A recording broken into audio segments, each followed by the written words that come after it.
Like any business, a business plan is needed, and music is no exception. What is a business plan? Well, a business plan is a formal written document that details three things. 1, the goals you want to achieve. 2, the strategy on how you're going to achieve those goals.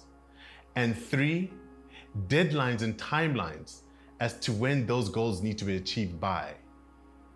The truth is, the music business is no different, and a plan is needed.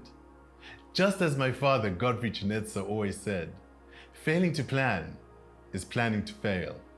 So let's kick this off by busting 4 industry myths. Number 1, overnight success. Trust me, there's no such thing as an overnight success. The only reason why you probably believe they're an overnight success is because you've only heard of them at that point in time.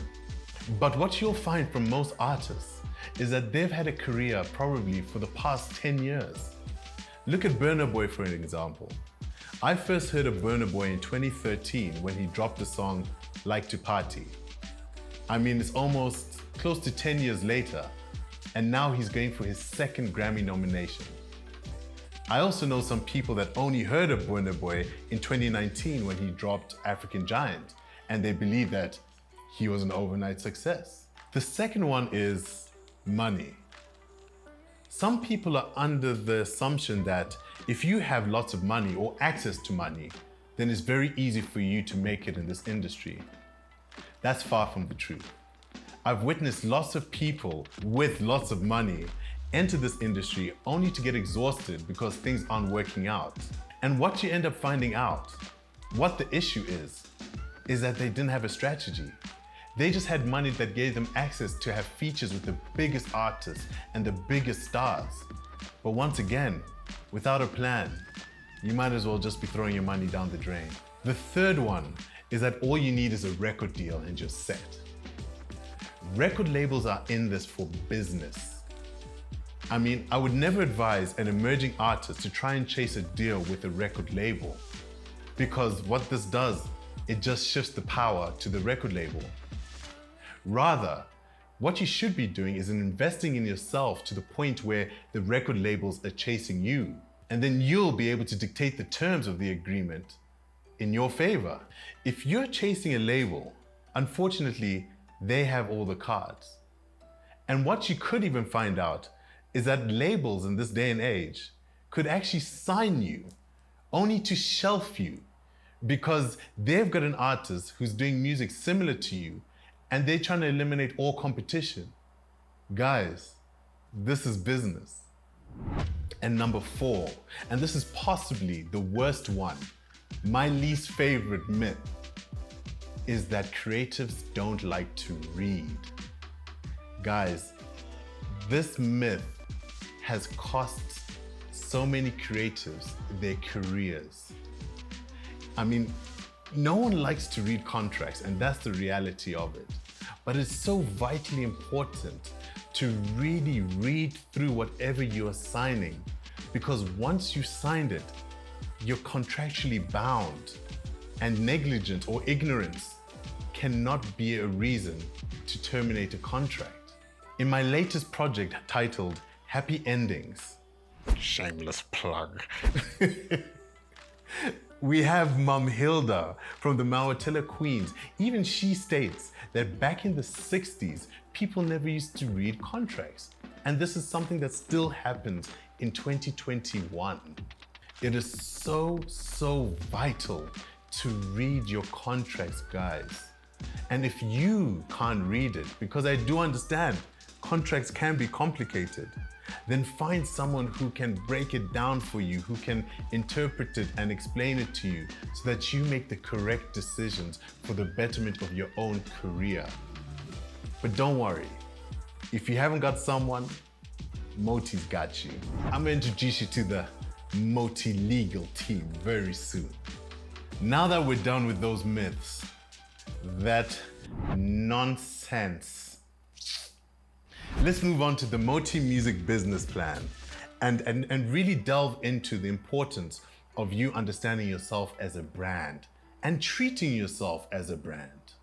We need to start seeing music as a driver that drives listeners to the brand. The brand is the product which we're ultimately selling.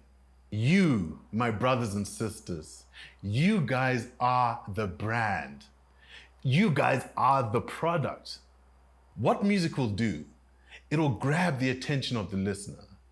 And if they like the music that much, they're gonna go back to find out who's the singer, who's the brand.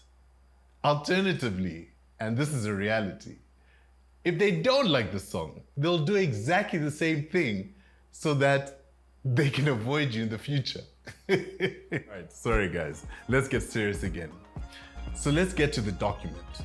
Let's get to the M.O.T.I Music Business Plan. Let's start off with a few questions. Firstly, you need to figure out, who are you as a brand? What's your purpose? Why is your brand in existence making music? Is it to generate joy? Is it to put a message across? What's your purpose as a brand? Next, what are your core values? What do you believe in as a brand? But it's also very important to know what you don't believe in as a brand. In this digital era where people get so close to brands, authenticity is everything. People want to know the real, and that's what they buy into. What you're going to find out is that some people will like you for your music, and some people might just like you for the brand that you are because you share the same values. As I said earlier, it's very important for you to know what you believe in, as well as what you don't believe in. An example that I like to give often is that when you're a brand, you must be so convicted in everything you believe in and everything you don't believe in. To the point where if you first came out as an artist that doesn't like to drink alcohol, or maybe you're a firm believer against drinking alcohol, and then when you're an established brand, one day an alcohol brand comes and knocks at your door and they give you a blank check.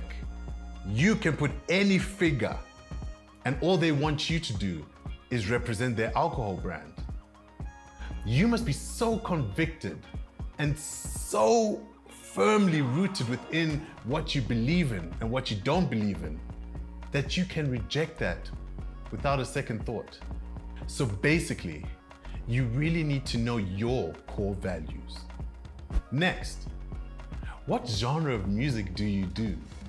I mean, who are your musical inspirations? Who's your competition within the same genre? You really need to understand and know these things because they also serve a purpose. It's so important to have musical inspirations or mentors in this industry because you can learn from not only their successes, but also their mistakes. A musical inspiration can actually almost give you a blueprint to help you do your own M.O.T.I Music Business Plan.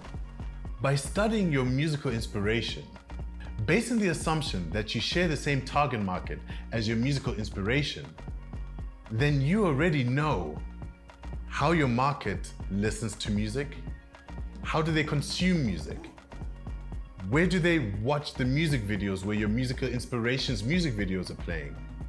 You can use all of this information to position yourself to be in the right place at the right time. Take this as a musical hack, where technically you're using the information so you can also borrow and share your musical inspirations fans. Now let's go to the competition. It's important to understand your competition so that you can create a differentiator between yourself and the competition. You need to give listeners a reason to listen to you over the competition. And in marketing, this is what we call a unique selling point. Let's move on to who is your target market. This is so important because it informs you where you need to be. In actual fact, I hope that it does without this put my music everywhere mentality. The problem with this mentality is that the reality is your music can't appeal to everyone. So why would you instruct someone like a PR agent or a radio sampler to put your music anywhere. It just doesn't make sense. Wouldn't you rather understand your target market to the point where you know where their eyes are watching and their ears are listening, so that you can build a loyal fan base? So, here's some questions that I think you need to ask. Who is your target market? How old is your target market? Which TV stations does your target market watch? How does your target market consume music? I mean, are they streaming? Are they downloading? Are they using CRBTs, caller ringback tones, also known as caller tunes? Where do they stay? Where do they watch live performances? Knowing all this information ultimately creates accountability within our industry. Accountability with certain service providers such as radio samplers or even PR agents, because now you've done the research. You will no longer be going to them just saying, put my music everywhere, or I want to be on every platform. Now that you've done the research, you know where you need to be. When you come to agreement with these individuals, with these service providers, then if they do not deliver, there's accountability, and then you can have the conversation with them from there. Lastly, if not one of the most important ones, is understanding which social media your target market is using. In this day and age, everyone is on their phones. Their eyes are glued on their phones. You need to know where your target market is always watching so that your content is continually showing in their feed. The music business is no longer just about music and music videos. It's about everything else. It's the story, the narrative. If we go back to the core essence of music, music is storytelling. What social media does is it gives the fan or your target market an opportunity just to be one step closer to you, which is ultimately what you want. Social media allows you to share more with your fans, thus creating more engagement. And as I said earlier, followers are currency. Additionally, social media, as well as these digital streaming platforms, provide you with data. Data is gold for any creative in this industry. What does data do? Data helps inform you of the next steps that you should take. Let me give you an example.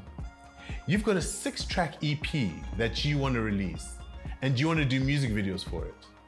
However, you're not too sure which track should be the first single deserving of a music video.